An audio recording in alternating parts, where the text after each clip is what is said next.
اللهم رب هذه الدعوة التامة والصلاة القائمة آت محمدا الوسيلة والفضيلة والدرجة الرفيعة وابعثه مقاما محمودا الذي وعدته إنك لا تخلف الميعاد. হে আল্লাহ, এই পরিপূর্ণ আহ্বান ও শাশ্বত নামাজের তুমি প্রভু।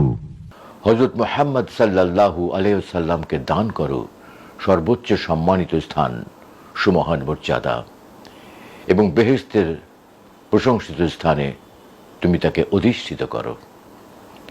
নিশ্চয়ই তুমি প্রতিশ্রুতির ব্যতিক্রম করো না। বিজ্ঞাপনে কণ্ঠ দিয়ে আমি লাখের উপরে ডকুমেন্টারি করেছি এবং এটা আমার অভিজ্ঞতা, পাশাপাশি আবৃত্তি।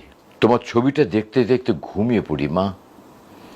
অনেক দিন ঘুম হয় না, কাজের চাপে, সংসারের এটা সেটা করতে করতে কখন যে সময় চলে যায় টেরও পাই না।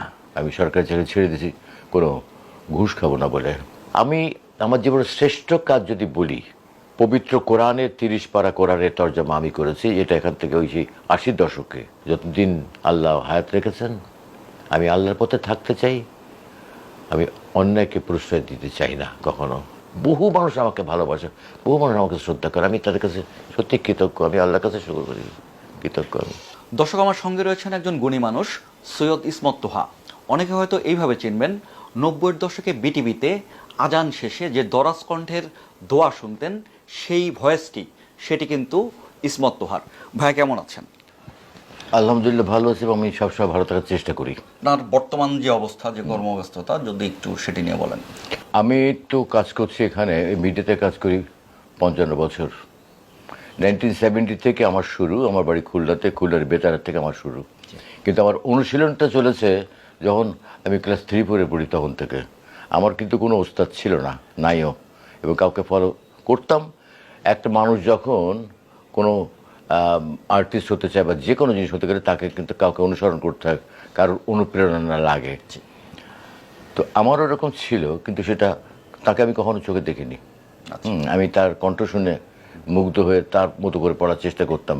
তখন আকাশবাণী থেকে খবর পড়তেন দেবদুলাল বন্দ্যোপাধ্যায়, বিজন বোস, নীলিমা সান্যাল, এনারা খবর পড়তেন, বিখ্যাত নিউজ রিডার। তো জীবন বোসের খবরটা আমার কাছে খুব আকর্ষণীয় মনে হতো।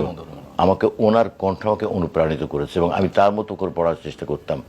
আমি বুঝতাম না যে এত সুন্দর কণ্ঠ কোথার থেকে, কীভাবে, রেডিও থেকে কীভাবে আসে কত কণ্ঠগুলো। তখন তো বিটিভি অত ছিল না, বিটিভি মানুষ দেখতো, সবার বাসায় টিভি ছিল না। আমার বাবা খুব শৌখিন মানুষ ছিলেন, তো ওই শৌখিন মানুষের কথা, শৌখিনতার কারণেই আমাদের বাসায় সব কিছুই তখন আব্বা করতেন আর কি। তো রেডিও শুনতাম তখন। আমার যেমন এখন রেডিও খুললেই শুনতে পাই, শব্দ পাই, তখন রেডিও খোলার, যদি আপনি 7টার খবর শোনেন তাহলে আপনাকে 7টা বাজতে 2-3 মিনিট আগে খুলতে হবে। ভিতরে কতগুলো বাল্ব জ্বলবে, তারপর আপনি রেডিওর শব্দটা শুনতে পাবেন।